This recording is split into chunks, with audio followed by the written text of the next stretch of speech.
বন্ধুরা, ভেনেজুয়েলা থেকে মাত্র একটি বোটে করে যে পরিমাণ মাদকদ্রব্য যুক্তরাষ্ট্রে প্রবেশ করে সেই বোটের মাদকদ্রব্য দিয়ে প্রায় 25,000 মার্কিনী নিহত হন বা 25,000 মার্কিনী মারা যান। এত পরিমাণ এক একটি বোটে করে মাদকদ্রব্য যায় ভেনেজুয়েলা থেকে মার্কিন যুক্তরাষ্ট্রে। আর এটাই দাবি করেছে ডোনাল্ড ট্রাম্প। এবং সেই ভেনেজুয়েলায় তার আক্রমণের অন্যতম উদ্দেশ্যই হলো নিজের দেশের জনগণকে বাঁচানো এবং এই মাদকদ্রব্য প্রতিরোধ করার জন্য এমনটা তিনি করেছেন।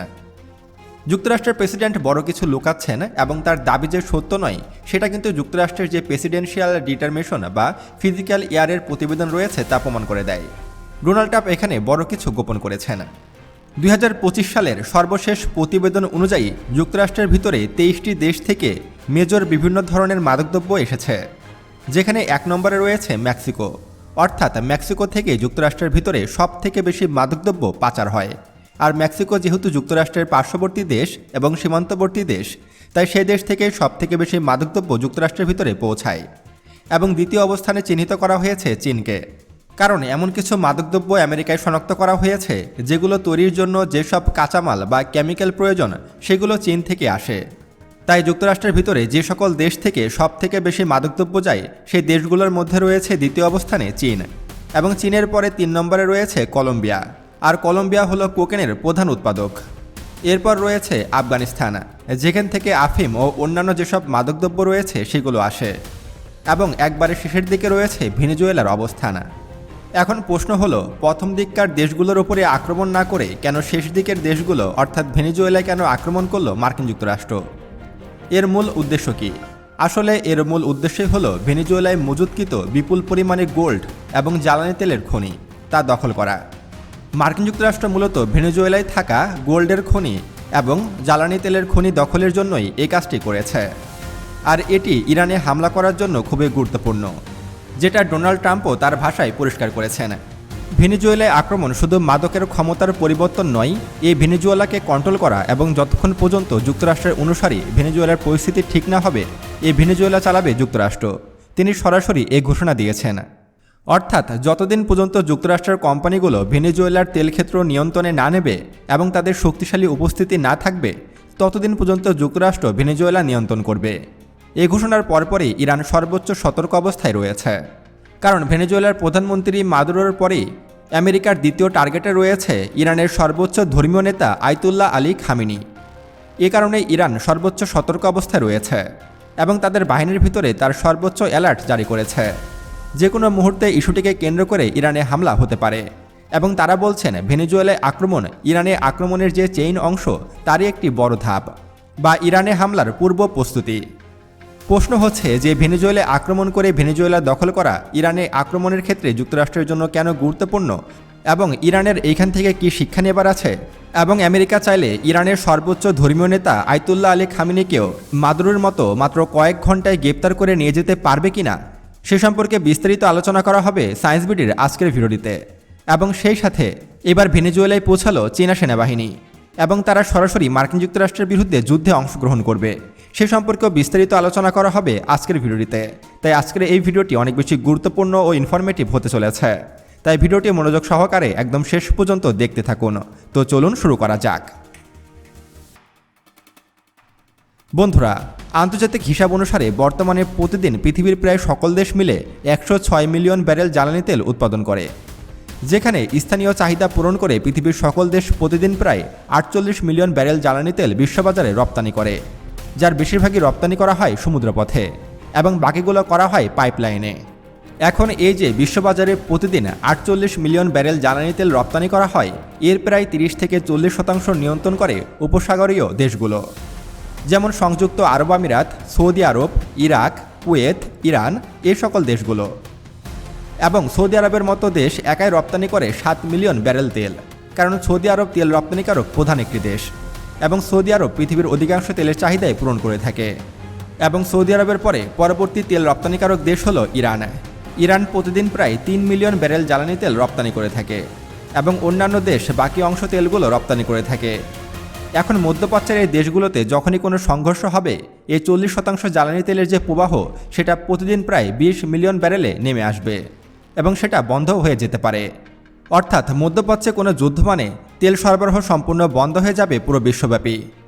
এবং মধ্যপ্রাচ্য থেকে যে তেল রপ্তানি হয় তার 84% এশিয়ার বিভিন্ন দেশে গেলেও অন্যতম যুক্তরাষ্ট্রের বড় সহযোগী দেশ যেমন জাপান এবং দক্ষিণ কোরিয়াতেও তার প্রায় 90% তেল আমদানি হয় এইসব দেশ থেকে।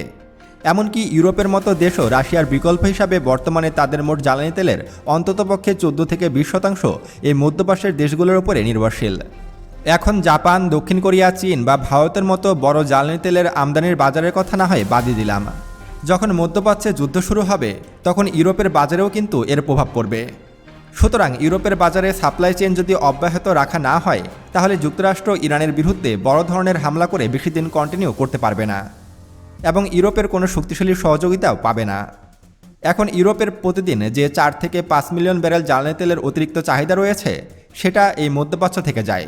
তার ব্যাকআপ হবে এই ভেনেজুয়েলা, কারণ ভেনেজুয়েলায় বিপুল পরিমাণে জ্বালানি তেল রয়েছে যেটা তারা উৎপাদন করতে পারে না।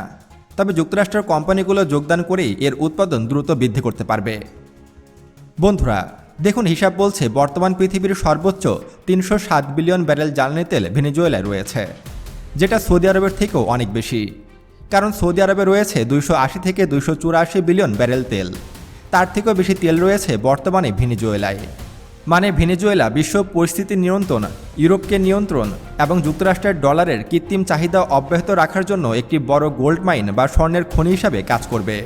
আর তার জন্যই কিন্তু মার্কিন যুক্তরাষ্ট্র ভেনেজুয়েলায় এই হঠাৎ আক্রমণ করে তাদের দেশের পুরো কন্ট্রোলটাই নিয়ে নিয়েছে। আপনারা হয়তো জানেন যে যুক্তরাষ্ট্র কিন্তু ভেনেজুয়েলা আক্রমণ করেছে এবং তার প্রেসিডেন্ট ও তার ওয়াইফকে ধরে নিয়ে গেছে। তবে ভেনেজুয়েলায় যুক্তরাষ্ট্রের যে কাঙ্ক্ষিত উচ্চ আকাঙ্ক্ষা রয়েছে সেটি পূরণ নাও হতে পারে। এখানে চীনের মতো দেশের বড় স্বার্থ রয়েছে এবং এখানে যুদ্ধে জড়িয়ে যেতে পারে চীনও, সেটি সরাসরি না হলে প্রক্সি যুদ্ধ। আন্তর্জাতিক রিপোর্ট অনুসারে চীন বর্তমানে ভেনেজুয়েলাকে 60 থেকে 100 বিলিয়ন ডলার ঋণ দিয়েছে। চীনের অন্তত বড় দুটি কোম্পানি ভেনেজুয়েলার বড় বড় যে তেলক্ষেত্রগুলো রয়েছে সেগুলো নিয়ন্ত্রণ করে। চীনের অন্তত 2টি কোম্পানি ভেনেজুয়েলায় বর্তমানে প্রতিদিন 1 থেকে 1.1 মিলিয়ন ব্যারেল বা প্রায় 10 থেকে 11 লক্ষ ব্যারেল জ্বালানি তেল উৎপাদন করে, যা সরাসরি চীনে সাপ্লাই হয়।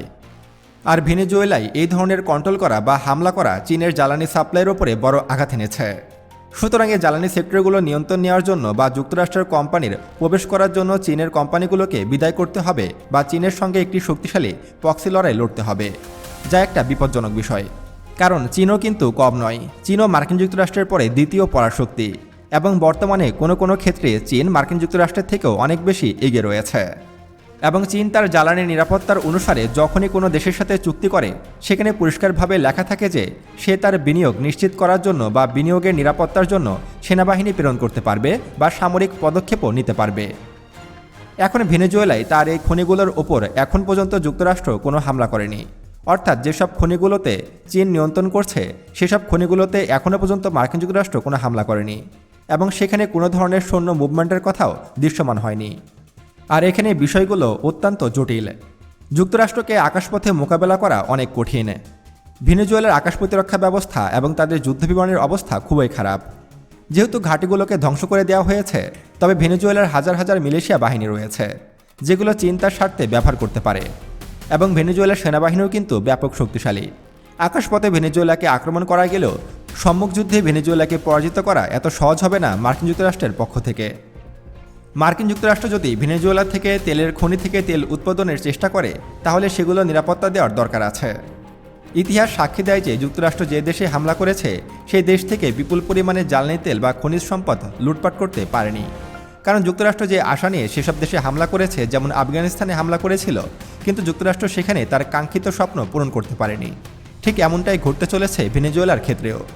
তবে যেহেতু ভেনেজুয়েলার বড় বড় তেল ক্ষেত্রগুলো চীন নিয়ন্ত্রণ করছে সেহেতু চীনা সেনাবাহিনী সেখানে উপস্থিতি বৃদ্ধি করতে পারে বা চীন সরাসরি সেখানে সৈন্য প্রেরণ করতে পারে।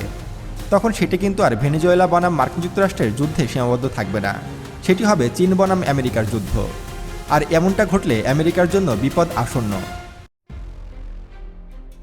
বন্ধুরা, ভেনেজুয়েলায় হঠাৎ কমান্ডো স্টাইলে আক্রমণ করে এবং তাদের দেশের প্রধানমন্ত্রী ও ফার্স্ট লেডিকে এমনভাবে ধরে নিয়ে যাওয়াকে আপনি কেমন চোখে দেখছেন তা অবশ্যই আমাদেরকে কমেন্ট করে জানাবেন।